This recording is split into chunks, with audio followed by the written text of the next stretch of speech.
If you're thinking about moving to Oahu, I want to be real with you. Living in Hawaii sounds like a dream, but for some people, it can quickly turn into a financial or lifestyle nightmare. I've worked with buyers from San Francisco, LA to New York, and what shocks them isn't the weather or the price tags. It's the small things that stack up. The hidden costs, the cultural differences, and how hard it is to actually build a life here without a plan. Hey, my name is Duc, and in this video, I'm walking you through 12 truths about living on Oahu, from zoning laws and housing trade-offs to what nobody tells you about island life until you're already in Israel. Let's start with the most obvious challenge, the price tag. But it's not just about how much homes cost, it's about what you get or don't get for that price. Median single-family home prices on Oahu hover around $1.1 million, but homes in desirable areas like Hawaii Kai, Manoa, or Kahala often start at $1.5 to $2 million or more. Even with $1.5 million, you may need to choose between space, location, or conditions. You rarely get all three. Many of the so-called affordable homes are folder, need updates, or sit in less walkable areas or flood zones. High monthly costs like insurance, taxes, and utilities stacked on top of your mortgage. And if you haven't budgeted correctly, it can create serious financial strain. Condos might offer a lower entry point, but they often come with $800 plus monthly maintenance fees. And it's not just about costs. Some buildings have major deferred maintenance issues. For example, Merriman's is currently temporarily closed as of June 2025 due to plumbing issues in the Anaha building. Here's how I help. As a resident of Oahu for over 21 years, I help buyers identify undervalued pockets within popular neighborhoods, places where long-term value and lifestyle actually intersect. I can offer creative strategies like live-in flips, house hacking, or maximizing ADU potential. I've done both personally. A live-in flip in Makiki and a successful mid-term rental house hack in Kaimuki Kahala. I also help customize searches based on commute trade-offs, lifestyle goals, and future plans, not just the list price. Now, once you wrap your head around the housing trade-offs, the next shock for many families is schools. From the outside, it all looks like Honolulu, but school zones here can make or break your move. Hawaii doesn't use school district ratings the way mainland families might expect. Many buyers from California or Seattle assume there's some standardized system, but there isn't. Two homes just a block apart can feed into completely different schools, and performance can vary dramatically. For example, in Kaimuki and Kapahulu, depending on which street you're on, your high school student could end up either at Kaimuki High School or Kalani High School. And those two schools are vastly different when it comes to academic metrics and overall demographics. Even among the top schools in Manoa or Hawaii Kai, there's a big difference between campus to campus. Some families move here specifically for school quality, only to find out they're outside the right zone by a single street. And among wealthier households, private school is common, but expensive. Tuition can run $20,000 to $30,000 per child per year. That's where I come in. I help clients go beyond grade school scores and dig into actual school performance data. I can walk you through specific zoning lines using local maps and personal insights. I also help buyers weigh long-term trade-offs between private and public options, especially if they have a plan for multiple kids. And I flag areas that combine solid public schools with strong investment potential, like parts of Manoa, Kaimuki, or Ainahaina. Alright, let's shift to something less measurable, but just as important, relationships. Everyone's friendly in Hawaii, but building real community takes time, especially if you're not from here. Oahu has a warm culture, but many newcomers, especially from the mainland, find it hard to break into long-standing local circles. A lot of locals have deep generational roots, and connections tend to form through family, schools, or community events. Transplants, remote workers, and investors often feel isolated, especially if they don't have kids or a physical workplace to plug into. Some neighborhoods like Kaimuki or Kapahulu have a strong community vibe, while others feel more transient or dominated by second homes. People expect aloha spirit 24/7, but the truth is, belonging takes effort. That's why I recommend neighborhoods known for their tight-knit feel or a healthy mix of newcomers and locals, like Manoa, Kaimuki, or Hawaii Kai. I can also share insider ways to plug in, from paddling clubs to parenting groups to small business meetups. And if you're serious about moving here, I always encourage touring neighborhoods on the weekends, checking out local events, and observing how people really live. Now, let's talk about lifestyle. Oahu looks relaxed on Instagram, but how chill your life actually feels depends a lot on where you land. People picture surfboards, sunsets, and long mornings, but day-to-day life here can be fast-paced, expensive, and sometimes overwhelming. Areas like Kahala or parts of Hawaii Kai feel polished and competitive, not exactly laid-back beach towns. Other places like Kamuki have a more local, low-key vibe, but may lack the luxury amenities some buyers expect. Families with kids often juggle school commutes, work, and rising costs, and that can feel more urban than tropical, especially if you live and work in town. Visitors confuse the vacation version of Hawaii with what it's like to actually live here, and it's not the same. So, how can I help? I walk clients through the cultural rhythm of each area, not just the pricing or the listings.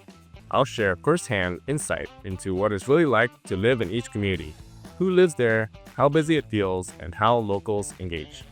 And I help match buyers' personalities and priorities to the right lifestyle fit, whether that's relaxed and residential or active and high-performing. Let's talk logistics now, specifically traffic. The beach might be 5 miles away, but depending on the time of day, it could take 45 minutes to get there. Oahu has limited highway routes. H1, H2, and H3 are often congested, especially during peak commute times. The H1 is notoriously backed up between 6 to 9 a.m. going west to east, and again between 3 to 6 p.m. going east to west. Areas like Ewa Beach, Kapolei, and even Hawaii Kai experience serious bottlenecks. Many buyers underestimate commute times, especially when they're trying to juggle school drop-offs, work, and errands. And in many neighborhoods, there's no alternate route. One accident or construction zone can delay your day by an hour. So, while moving to a cheaper or more spacious area might look great on paper, it often means spending more time in traffic than on the beach. Here's how I help. I sit down with clients and map out their actual day-to-day routine, work, school, groceries, recreation, before we lock in on a zip code. We tour homes during rush hour so you can see what daily life really looks like. And I can recommend specific pockets that balance commute and lifestyle, even if it means compromising a little on space. Speaking of compromises, let's talk money. Hawaii has no snow to shovel and year-round sunshine, but that doesn't mean it's cheap to live here. A lot of buyers focus on places like Texas or Florida because there's no state income tax, but Hawaii's state income tax goes up to 11%, one of the highest in the nation. Monthly housing costs are where most people feel it. Electricity here is nearly 3 times the national average. Water and sewer fees keep rising. Property taxes might seem low percentage-wise, but because home values are high, the bills still add up, and investment properties are taxed even higher. Older homes have higher maintenance costs thanks to salty air, termites, and constant moisture damage. Condos come with monthly maintenance fees of $800 to $1,500, plus the possibility of special assessments.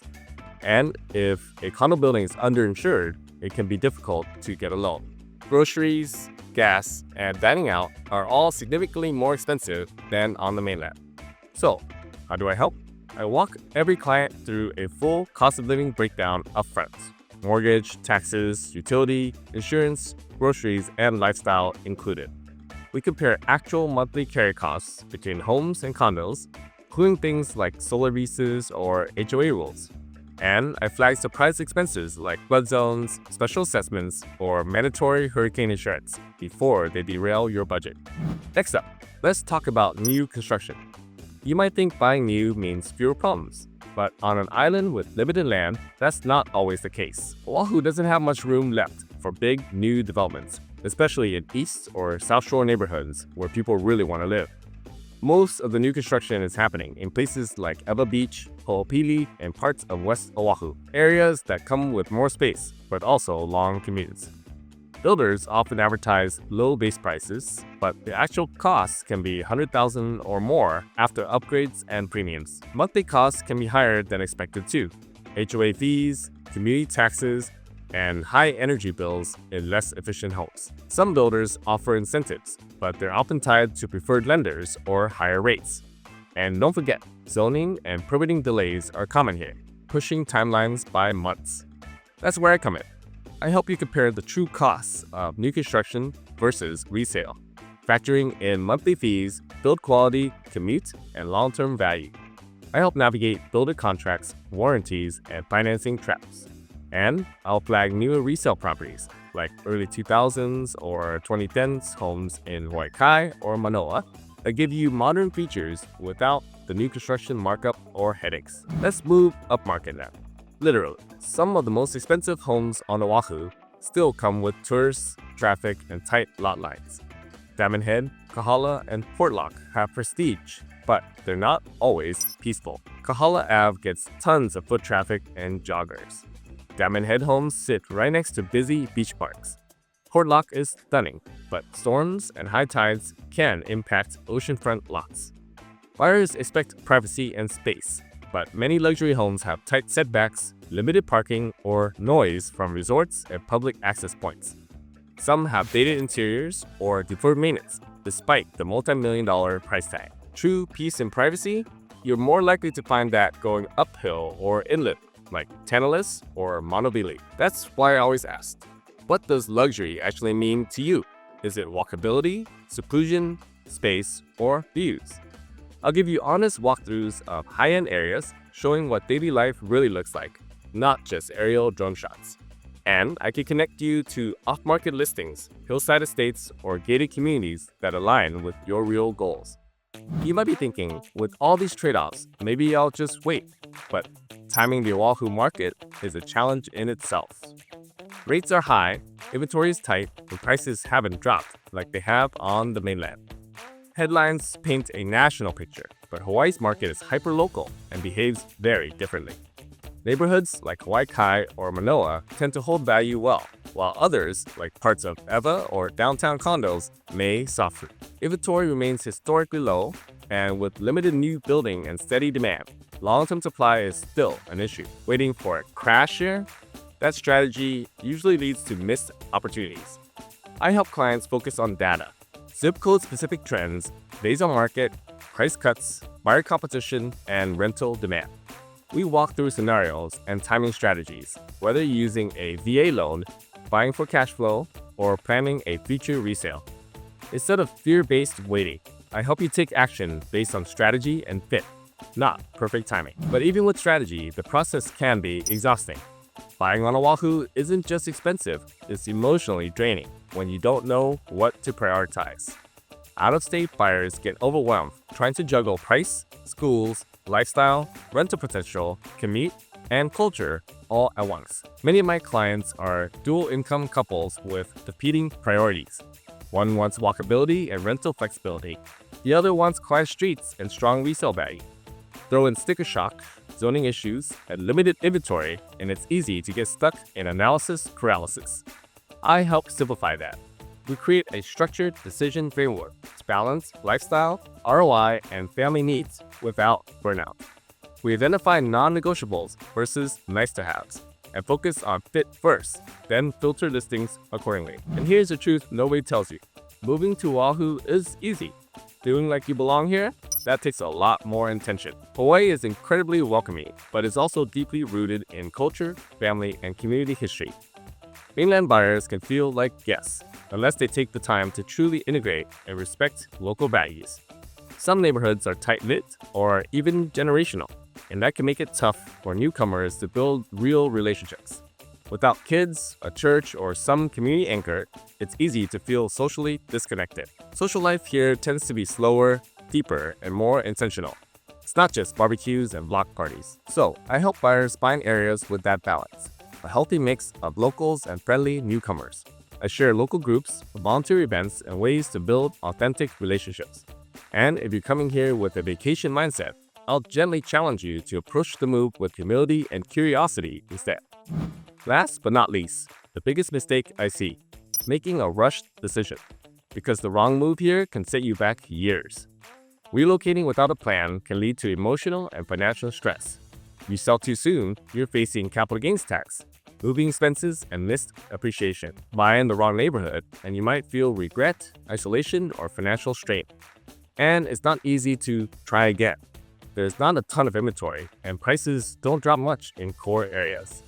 Some people get caught up in vacation vibes or panic buying, then realize later the property doesn't actually serve their real life. That's why health plans zoom out and plan for the next 3 to 5 years, not just what it feels exciting today. We pressure test decisions based on lifestyle, ROI, and long-term fit. And I act as your guide, not just a hype man, to make sure you don't buy something you'll want to sell the minute reality sets in. So, there you have it. Oahu can absolutely be your dream move, but only if you understand the trade-offs first. Now you've seen the 12 truths that most buyers don't learn until it's too late. I've helped remote workers, families, and investors relocate to Oahu and find homes that actually align with their goals. If you want to take the next step, call or text me directly. We'll walk through your timeline, your goals, and whether Oahu really makes sense for your next chapter. And if you want to dive deeper into moving to Oahu, check out this next video right here.